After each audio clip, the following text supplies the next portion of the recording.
মাননীয় মুখ্যমন্ত্ৰী মহোদয় তেখেতৰ কাৰ্যভাৰ গ্ৰহণ কৰাৰ পিছতে যি আমাৰ সাতভনী ৰাজ্যসমূহৰ মাজৰ সীমা বিবাদ আলোচনাৰ মাজেৰে কৰিম বুলি কৈছিল, কিন্তু তাৰ পিছতো চুবুৰীয়া ৰাজ্যসমূহৰ অসমৰ মাটিত আগ্ৰাসন, অসমীয়া মানুহৰ সম্পত্তি ধ্বংস কৰা কাৰ্যসমূহ চলি আছে।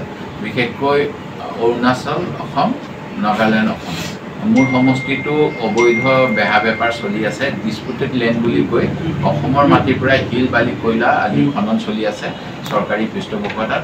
শেহতীয়াকৈ নাগালেণ্ডৰ চৰকাৰে মোৰ বিহুবৰ গাঁও পঞ্চায়তৰ হদহদী নামৰ এটা অঞ্চলতো তেনেকৈ বহুত কোটি টকীয়া এটা প্ৰজেক্ট অসমৰ সীমাত বহাব বিচাৰিছে, অসমৰ মাটিত বহাইছে। এইটো দুৰ্ভাগ্যজনক। মই আমাৰ গৃহ দপ্তৰলৈ আবেদন জনাওঁ তেওঁলোকে যাতে এইখিনি নহয়, অসমীয়া মানুহৰ নিৰাপত্তা দিয়াৰ ব্যৱস্থা কৰে।